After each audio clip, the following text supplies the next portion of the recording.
Hello and welcome. We're back. Hooray! I'm Luke Riley, joining me is Cam Shea. G'day, Luke. And it's time for another installment of our weekly roundup of the greatest racing games.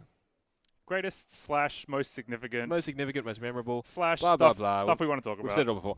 As you can note, it's just come up on screen this week. We're taking a look at Ridge Racer. Cam, I know you've been wanting to look at this for a while. You'll notice me here just going in to load my race times, which is the only way to actually load the the courses and stuff you'd unlock. All right. Yeah, there was no like kind of save function. I mean, this is like the This is launch early title days. for PlayStation. This is man. early days. This is really, really early days. Yeah, I know you've been wanting to get to this for a while. I have such a soft spot for the original Ridge Racer. Yeah. I mean, I know it's only one course. I know that was like, we paid an absurd amount of money for that, but the context of it was what made it, I think. So let's just go to that. I mean, first of all, the arcade game, it was born in the arcades. Yes. System 22 hardware. This is like arcade wars. This is like Namco versus Sega. Tekken versus Virtua Fighter. You got Daytona versus Ridge Racer. Yeah. That's kind of like the setting they were trying to. There's basically an arms race between those two companies, and some really, really great games came out of it. So hit Japanese arcades in October '93. 93. Yeah. Okay. Right. Western release was more mid '94. Yep. And then it was a launch title, developed in like 9 months or something crazy like that. And they had to kind of do it from scratch apparently because the arcade hardware and the PlayStation hardware, they're both 3D focused, but they're different. So anyway, I imagine there was like 4 people or something like that. I have no idea. I mean, I'd love all to. those games were made by, half a dozen people back in those days. So yeah, launch title for PlayStation, December '94 in Japan, September '95 in Europe and North America. And yeah, this is like straight up arcade racing. One course, there's one extension to that course, and then you can race it backwards. Yep. So not a huge amount of content, and I wasn't necessarily happy about spending all that money on this, but at the same time, like this was like the first wave of like 3D games that were kind of close to arcade perfect that you could play at home. Yeah. So you were kind of, the weird psychology of it was, okay, there's only one course, but every time you raced it, you're saving yourself money at the arcades. Yeah. It's this weird thing where it was just like, I can't believe this is in my house. Yeah. This 3D powerhouse is in my house and I'm playing it, and it's because this game just screams arcade. Yeah.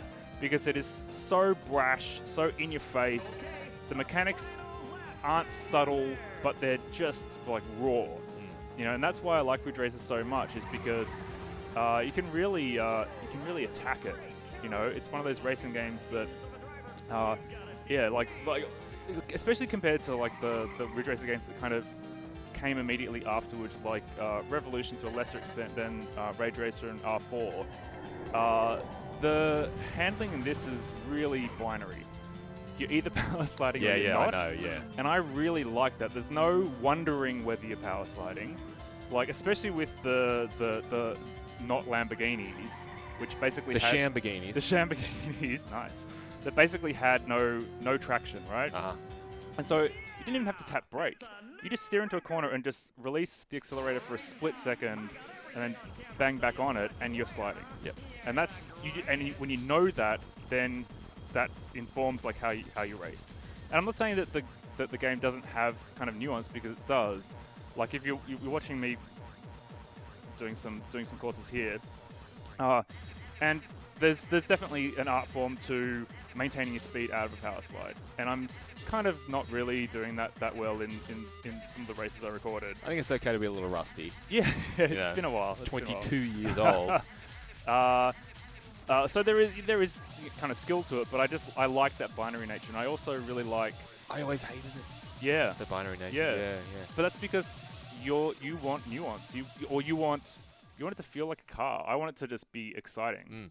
And that's why this is a fun series for us to do, because we come to racing games from a very, very different Game place. over. There you go. You're done. You're done. I know. Like I finished the game. I just finished the game just then. Can you believe it? It's hard, it must be hard though for someone who's say in their mid to late teens now to look at a game like this that you were playing in the mid 90s in your late teens, and that mindset is completely different. Today we're looking at games where like man, this game doesn't have enough content. Yeah. I refuse to pay this much money Yep. for this game. X Yep. game, it's only got 80 cars in it. Yep. Not enough for me. I mean, this game didn't have split screen. Yeah. I mean, it had system link you could do. Yeah, you could. Yeah. I So remember that was pretty awesome. But yeah, there's not a huge amount here, and let's face it, it's also kind of frustrating design in some ways because the AI is pretty awful. You just get almost stop dead when you run into them. Yeah. And yeah, the way the game's structured is you do the basic course forwards several times with one extension. I think now this is the course with the extension on it. Yep. And then you do it the more backwards, and it kind of culminates when you've beaten all that stuff. You have a time trial against this super fast black car, and you basically have to flawlessly beat that. I don't know. It's kind of it's like arcade games. The odds are kind of stacked against you the further in you get. But that's okay. That's the way it was. So yeah, this extension I wasn't a huge fan of because it's kind of narrower, and it's fiddlier, and it's less about glorious power slides. But you could kind of cheat it a little bit. The way the power sliding, and this is another reason you probably hate it, the way the power sliding mechanics work, I think, is you just get tugged around the corner. Yeah, as soon as you lose traction, you just get tugged around the corner. So those kind of narrow, little windy bits on the extension, you can just fudge your way through it. I don't really like that. To me, it's about, and by the way, I'm just going to say, my favorite corner in any racing game ever is this one here. Okay. Now, I didn't attack it very hard there, but the reason I love that corner is not actually because of the corner, although it's kind of cool, this kind of you're going down a hill and around a corner. But what I love about it is just how aggressively you can attack it. Okay. Because that corner, I never stuff it up ever.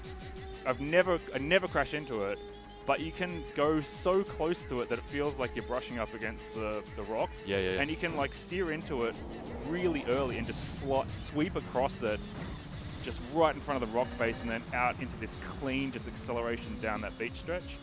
And I love it. Yeah, I mean, this game, I think it's brilliant, but it's kind of like a small doses game. It's a game that is really fun in moderation, but you kind of just need to dip in every so often. Well, it's one of those things where, at this point in the lifespan of the PlayStation, which is right at the beginning, you were paying to be at the tip of the spear. Yeah. You're paying. I've looked at this, and I've looked at the exchange, the inflation rate and that kind of stuff. And people down here paying for a PlayStation 1 on launch, you're paying more than any other PlayStation has cost ever since. You're paying an astonishing amount of money, and then you're buying a brand new game, and it didn't come with a lot. But yeah, you were. This is for people who wanted to be on the cusp. Yeah, this is a game that you show off to your friends because it's just mind-boggling that you can have it in your house. Yeah. Hey, so look, I'm going to go out on a limb here and say that I reckon another reason that you probably don't love this game is because it is thoroughly obnoxious. And to me, this game being obnoxious is one of the things I love about it, because the soundtrack is so in your face. It's not all hardcore, but it's all techno. Yeah. And there's a couple of tracks that are just ridiculous Rotterdam Gabba techno. And the announcer's shouting at you the whole time. And even when he's being nice, he's still just annoying, do you hear what he says when you come first? He's not gonna say it? Great job! I got everything on camera, so you'll watch it later, huh? You're the greatest! It's ah! Oh, that's a real pick-me-up. But then, in Ridge Racer Revolution, he starts insulting you. Oh. When you're doing badly, he's like, ha, you're too slow. And it's like, shut up! I paid for this game! No, I couldn't have got behind that. No, but I love it. All this stuff, the mechanics, the soundtrack, the announcer, it all just screams mid-90s arcade. Yep. And so I don't know how much of my love for this game is grounded in its ability to transport me back to that time, and how much of it is like genuine admiration for the design. But I think it is honestly a bit of a mix. Like, there's definitely a lot of nostalgia there, but I think there's a lot to be said for this game and what it set out to achieve, and I feel like it did a really good job of... Which you've finished twice in the space of this one video so far. Thank you very much, yeah. I am great at this game. On the topic of a game like this, which is a product of its time, then let's quickly chat about like where it is. Where is it now? Yeah, I mean, there's been so many versions of Ridge Racer over the years. And this is the backwards course, by the way. So here we go. Okay. Yeah, extra content. Look at it. Oh, sorry. Go on. Yeah, lovely. Yeah. There's been so many, but it was a staple launch title for PlayStation. Yeah. Original PlayStation, PS2, PS3, PSP. Yeah, PSP. Yeah. Vita. I mean, the Vita game was awful. The PSP game was awesome. But then, nothing on PS4. And it's just kind of gone a little bit AWOL. I mean, we had... when you kind of frame it up, like, you can see how it's difficult to maintain a series like this because it's founded on just simple arcade thrills. Yeah. And then as it kind of hit Ridge Racer and R4, they expanded it out and made it a bit more involved and a bit more customization and that kind of stuff. But then with R5 for PS2, it kind of went back to a bit more of an arcade sensibility, and then 6 and 7 were very arcadey, and PSP game was very arcadey. But then that kind of does outstay its welcome because there's only so many times you can kind of, and I mean, this course has appeared in so many Ridge Racer games at this point. And so obviously Namco kind of wanted to reboot it, so they got Bugbear, who we both love. Yeah, love Bugbear, yeah. Great games, and they made Unbounded, which was a good game in its own right. I really enjoyed it, but it wasn't really a Ridge Racer game. Didn't feel like a Ridge Racer game. No. I liked it, so that tells me that it probably didn't feel like a Ridge Racer game. Yep.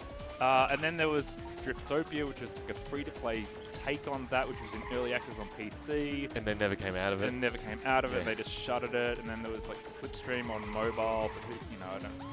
Yeah. It was okay, but whatever. But the series is kind of in no man's land right now. So I don't really know. I don't think Namco has any idea what to do with it.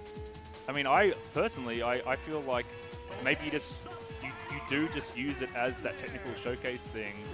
You bring it back for launches, and then you just let it sit for a while. Yeah. You come back with a bang and do something that's like technically astounding, because that's part of what racing games can do is they showcase technology. And I feel like a racing game like this, you think you could build it, with a modestly sized team, release it digitally. I don't know. It's hard to say. I mean, there is a lot of. There's so much love for there's so much like bank in nostalgia these days, and you got to feel like there's a way to bring Ridge Racer back. By the way, I love that. At the end of the backwards variant, every single time you finish, you just run into a wall. Oh yeah. It's meant to take over. They obviously just didn't get round to actually fixing that because the development time frame was so tight. 9 months. Yep, or something like that. Yeah. It was a matter of months. I don't know, man. Like, it'll be back in some form, but I'm glad. In some ways, it's good that they've got their free-to-play experiment out of the way, and maybe they realize that they need to bring it back properly. So we'll see what happens. Yeah. But yeah, I'm finished it 3 times now. All of that. That brings it to the end. Thanks for tuning in. As always, hit us up on Twitter at Mr. Luke Riley, at Jazzabration. Yep. And game over, man.